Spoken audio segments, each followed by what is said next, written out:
Dobro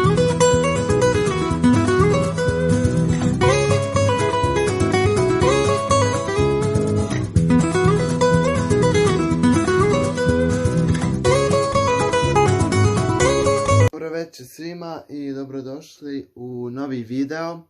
U ovom videu pričam o 5 stvari zbog kojih možete da propustite vaš let, odnosno mogu da vas izbace sa leta. Nisam dugo snimao video, imao sam nekih obaveza, mnogo radim, evo sad pripremam website, radim za hotel u Siciliji, pa da počnemo mi.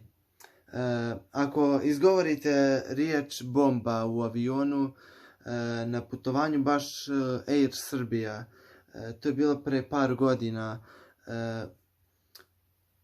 jedan baš neugodna situacija je to bila, mislim, za sve nas i za sve putnike u tome momentu.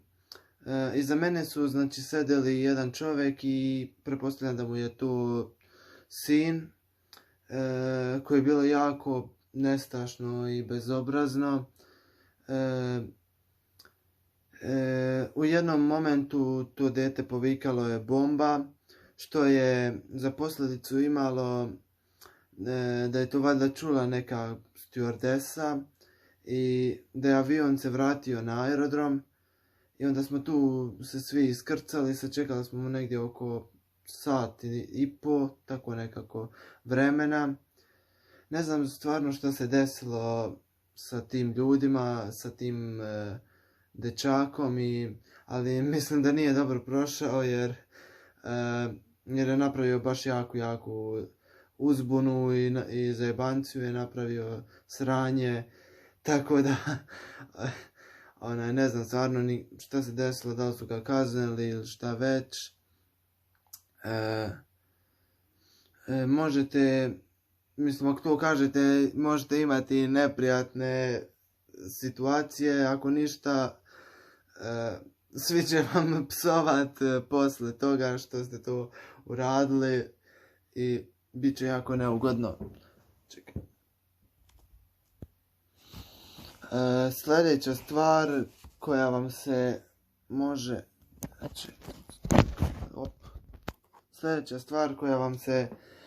može dogoditi ako ste previše pijani, jer pijani ljudi na letovima, pogotovo na nekim dužim sada relacijama,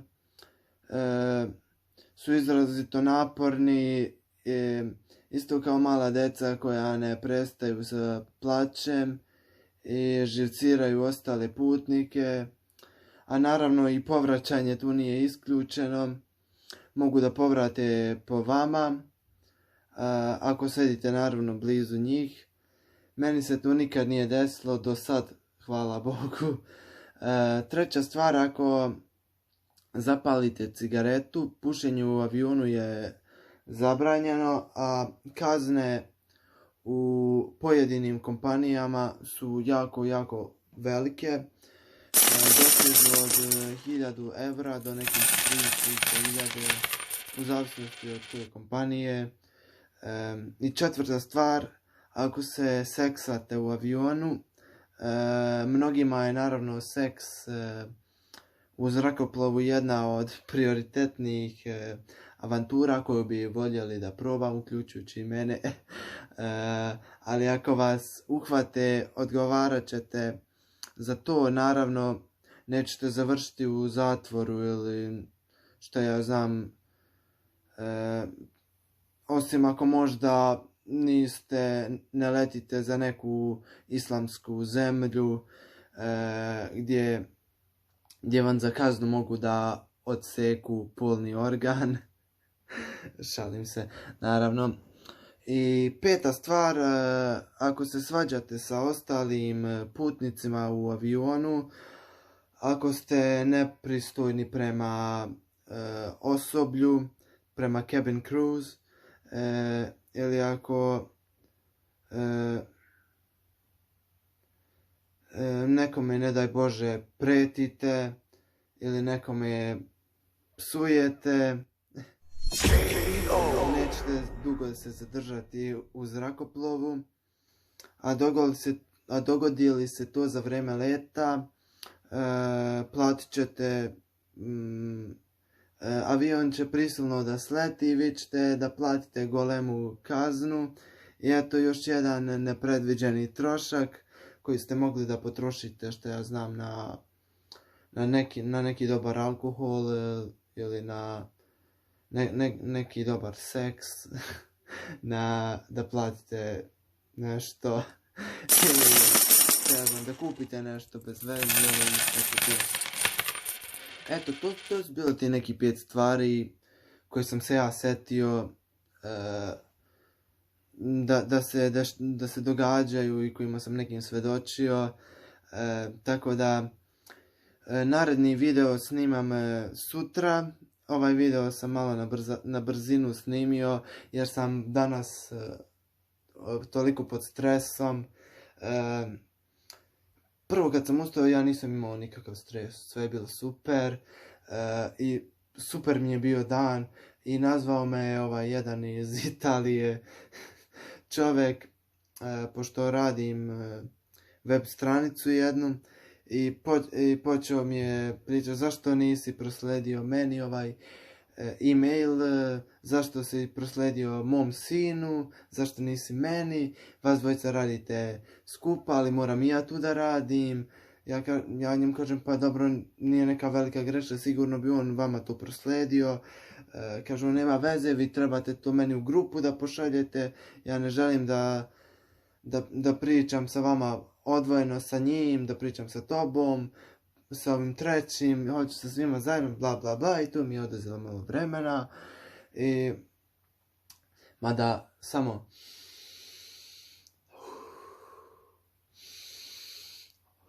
ovo ne postoji, ovo se meni sve priviđa, ovo se sve meni priviđa. Udahni duboko, ovo nije realno, ovo nije realno,